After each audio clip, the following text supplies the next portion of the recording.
Good morning, everyone. It is officially Monday. You guys are all probably hustling and bustling and at work by now, but it is gorgeous outside. Like already this morning, it's like no coat weather, feeling amazing. The sun is shining, and that makes starting out the work week so much easier. So I am excited about that.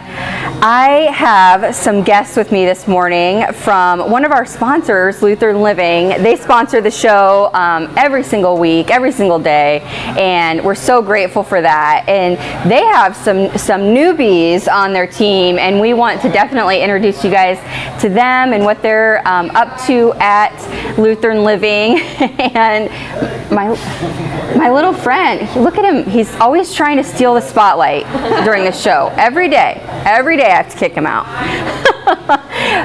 So this morning we have Lutheran Living with us. We have some faces that you guys haven't seen before. So tell us, obviously Kayla, who she's a seasoned veteran on the show. So you guys have met her before, but tell us who you brought with us today. Okay. So we have some new members to our social services team here at Lutheran Living. So we have our Director of Social Services, Jen Salzar, and then we have our second social worker, Brittany Ryder. Yes, perfect. I was going to say it. That's okay. So tell us, ladies, what do you guys do at Lutheran Living? What kind of things can people expect you to be involved in when they're visiting Lutheran Living? So I'm on the skilled side, where I help the residents who are there for short-term skilled care to get their strength back and with the intentions to get back home. So I coordinate with the resident, with staff, with the nursing staff, and then also the resident's family to, ensure a great discharge plan for them to get home. Sure. Okay. How about you? And then I work with the long-term residents, so the ones that are there longer. I do the same kind of stuff. I work with their families, work with the residents themselves to just make their quality of life and their stay there better. Awesome. So at Lutheran Living, you guys offer the service just rehabilitation, like if something happened that maybe like a broken leg or a broken hip or Or even weakness from like a illness like pneumonia or sepsis can be really hard on the body and need extra time to recover for elderly people. That's our transitional care is designed for. Okay, so how big is your transitional care? Like, I mean, how many folks do you guys have there on a normal basis getting that transitional care as opposed to the long term? Typically, I think we can house 30 people is our maximum of our transitional care. But on average, I would say we have around 15 to 20. So we always seem to have room for people to come needing it. Yeah. So tell me, Jen, what types of things do you do with the patients when they're in transitional care? Like if somebody needed to place a parent or grandparent there to kind of do that, like rehabilitation and stuff like that to get back home. Right. What kind of things? So all referrals would go through our referral gal, and then once we determined that the resident we could meet their needs, they would be admitted to the facility, usually from the hospital, but they can come from home as well. And then I work with them throughout their stay at the facility, and they get their therapy every day. We set up care conferences with the family. Kayla and I coordinate FaceTime Zoom meetings so they can talk to their family members, and we also have the lodge in the front entrance where they can go up and meet their family. But we definitely just continue to meet with them throughout their stay, just to make sure that the goal is still to return home and that they're capable of meeting that goal. Yeah. And kind of along with that, she will coordinate if the person needs home health services. She'll set that up with the home health agencies that are, we work with a few, I believe, here in town, and then I don't know if you set up in-home assessments yet or Not yet. Not yet. Okay. Due to COVID, I think we're not really doing the in-home stuff. Yeah. That makes sense. Being safe again Yes. for all the residents that you guys have. They're always taking those extra steps are still really important, especially for that population. Right. So tell us a little bit about what you do then with the different residents and stuff in the facility. I do some of the same stuff as Jen. I do the care conferences with families, making sure that they're still able to connect and get the visits that they need. Sure. And then I also currently am working on a pet partnership. So we're trying to get virtual visits with like mini horses is what we have going on right now, so that the residents can participate in things like that until they're actually able to come in, and then we'll be able to bring dogs and other service animals. Awesome. That sounds fun. I want to come. Yeah, I'm excited. I hope, like in the near future, we can have the animals actually come and visit. And it's really cool to see like residents interact with animals. Yep. You can tell like it just brightens their spirits, and they're just like, oh my gosh, there's a dog. There's everyone loves animals. Yeah, They're so cute. It's fun. That'll be fun. Fun time. So you guys have another thing. You were actually on, I don't know, two or 3 weeks ago to talk about the Easter thing that you guys are doing. So tell us a little update on the Easter eggs and how that's going. So it's going really well. It seems like our staff is getting somewhat involved, and they're searching for the eggs. And last update I knew, we had raised over $600 so far. Nice. So, that's a lot of eggs. Yeah, and I believe Susan said that a week worth of eggs is $250. Yeah. So we got some ways to go to see if we can raise more funds and that's awesome. be able to. So give everybody that's watching a summary of like what we're talking about, because they may not have seen that show. So they're doing a little fundraiser at Lutheran Living right now. Yeah, so every year for the Lent season, we do a fundraiser. In the past, we've raised money for I think wells and beehives and all sorts of things. So this year we are raising funds for the MCSA food pantry. They have a fresh egg program that they hand out to those people in need for eggs, and so that's our fundraiser this year. Yeah, so I didn't even, you don't think about it, but some of that stuff that's not, those non-perishable items that we're used to giving to food pantries, they still need those other items, and they go through them very quickly. But eggs are one of those things that are like super great. I mean, we all know, like really great protein and healthy for people, but they go through a ton of them. Susan said when she was here that it's about $250 a week that MCSA kind of at that food pantry goes through, and so their goal was to really make a dent in that and be able to offer like several weeks of help by doing a fundraiser inside the facility by searching for those eggs, like an adult Easter egg hunt. Yes. Which is super fun. Yes, it's fun. I need an adult Easter egg hunt.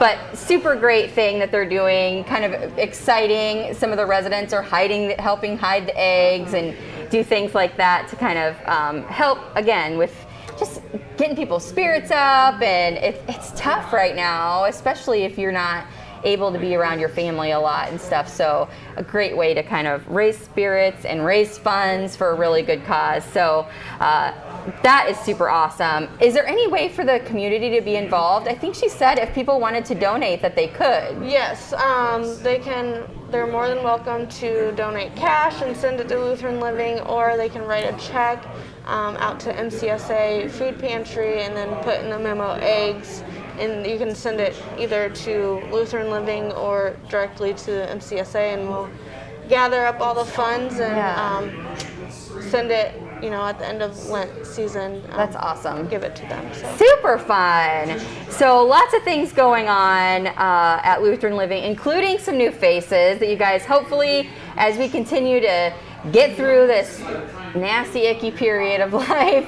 Hopefully you'll be able to see their faces a lot more when you're visiting Lutheran Living and some of those activities come back. I'm looking forward to the car shows again and like stuff like that. I love going to those. So those are, I can feel it. It's just right around the corner. Just one car show, though, if we have it this year, not two, and not two in a year. Like that's too stressful. Yeah. One big one. Yeah, one big one. Okay. Yeah. We can settle for that. This year we'll let you ride with that, and then we'll start working on you for that 2 a year again. Well, thank you guys for coming and introducing yourselves. Congratulations on your new positions. Thank you. Lutheran Living is just such a great team to be a part of, and I've enjoyed meeting some different people from the team, and I'm sure it's a good place to work, and you're making a big difference. So I appreciate that, and thank you so much for sponsoring the show. We always appreciate that. And we'll be right back with Lutheran Living sponsors This Day in History every day on the show, and we'll be right back to share that with you. But first, we're going to enjoy an R7 commercial to kind of introduce you to the barn that's just right up the hill from us, getting ready for their spring season right now. So we will be right back. Hello, I'm Tennille with R7 Reclaimed, located in Grandview, Iowa. We mix old and new goods together so that you can find the story of your home and let your home tell your story the same way R7 is our story. When you get here, you will find a mix of old and new goods that are put together so seamlessly you won't even be able to tell which is which. And not only that, it's going to speak to you and your home. It started with just my love for old chippy things and changing out what I had in my home and showing DIYs from our home. And we went on the road as vendors to get rid of a few extra things, and people started saying, do you have a store? And so that planted the seeds. We are worth the road trip. We call it the R7 Road Trip. You can come to one of our big events and experience the music, the food, and the fun, or you can come on most weekends and enjoy a quiet day in the countryside shopping old and new mixed together in our beautifully reclaimed barn. So punch in 337 Cemetery Lane, Grandview, Iowa into that GPS and make the road trip.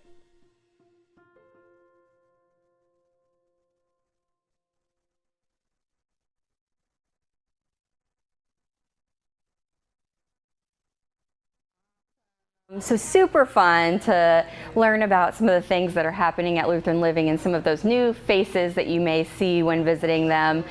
I am excited because today is International Women's Day, and I happen to be a woman, and so this is a fun day to celebrate.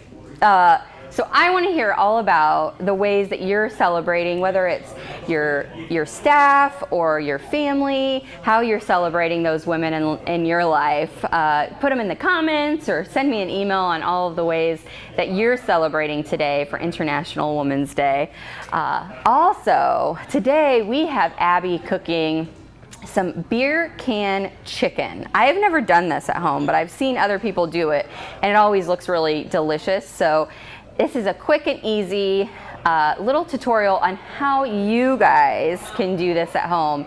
And Abby just so happens to be similar to me in the fact that she's not a super great cook.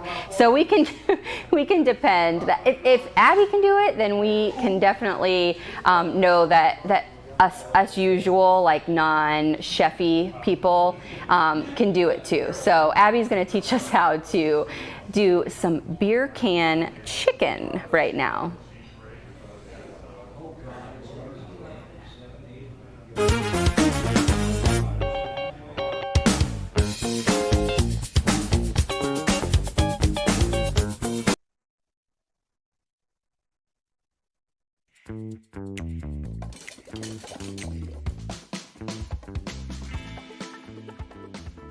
I am back at Hy-Vee going to make beer can chicken.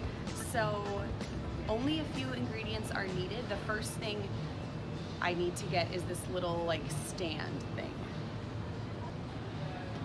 It's a beer can chicken roaster, so found that. Now I need to get the actual chicken and then the spice that or rub that goes with it. So in the recipe it says to get a rotisserie rub. This says beer can chicken seasoning. That's the first thing I saw. So after looking at all the other rubs and things like that, I think this is what I'm supposed to get. Not sure.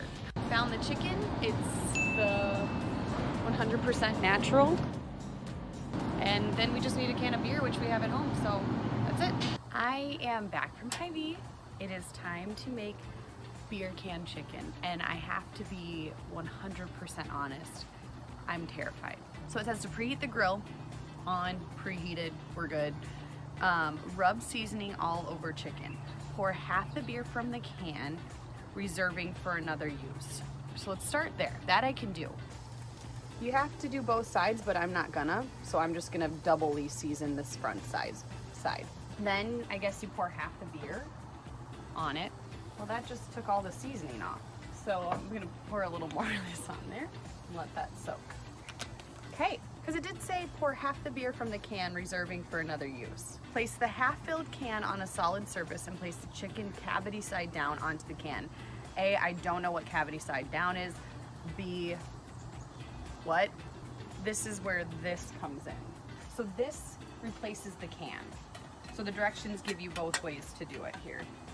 All right, I think we put this on here. So let's pour this halfway. This is the worst demonstration of a recipe. Then it says once you place the chicken on here, you leave it on for 1.25 hours, and then remove it from the grill. So the next step would be to put that chicken on that. Let's just insert the stunt double real quick here. It's a family affair here.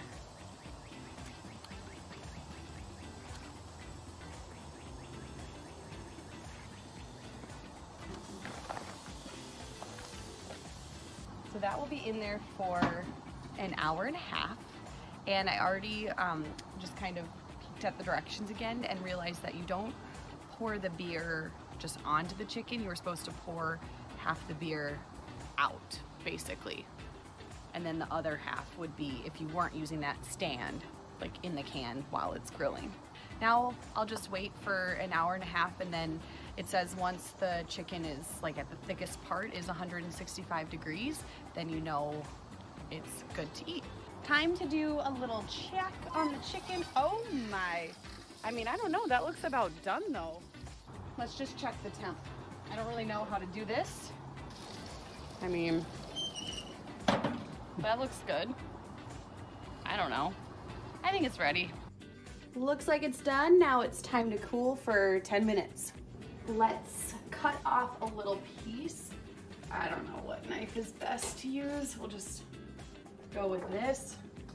You might be wondering, why does this person do recipe videos if she won't even touch the stuff she makes? It's because I thought I would be learning and overcome the fear, kind of cooking and food, and not like food, but you know what I mean. Oh God, that looks like a decent slab. If you are watching this and cringing or dying a little inside, I get it. I am too, but it's the train wreck that just keeps on going. It's the gift that keeps on giving. That's enough for the sample. Well, that debacle is over. Just a reminder that I am a vegetarian, but my hope with doing all of these recipes is that I would gain some more knowledge in the kitchen, and with my family be able to actually cook something once in a while. But I have not overcome that fear of a raw whole chicken yet and handling it. Anyway, go ahead and try it. It's good. It's pretty moist still, which I think is the point of a beer can chicken. I'm not sure. The skin is really crispy, which is always good. I like it. I do like the set it and forget it kind of thing. Yeah, for sure. So anyway, thank you for sticking with this video and watching this episode of I Think I Burnt the Water. I will see you, and probably you, on the next one.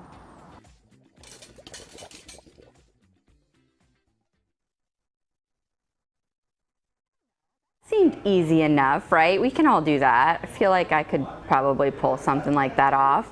And you can get all of those items that she used right here at your Hy-Vee in Muscatine. So that makes it even easier. Shop for the items that you need to make the beer can chicken, both the ingredients and the different tools that she used on her show to do that. So that's exciting. I want to hear if you guys try to use Abby's tutorial and how it goes at your house. Since it's so nice out, this is the perfect time to pull out that grill again. If you haven't been using it all winter like us, I still send my husband out there in the dead of cold. It doesn't matter. We have to have grilled food. So, but it's time to pull those out and get to cooking on your grill. And Hy-Vee is a great place to grab that meat and get to grilling. So thank you all so much for joining me today on this Monday. And thank you to our sponsors, R7, CBI, Lutheran Living, of course Hy-Vee, and our friends over at Toyota Muscatine.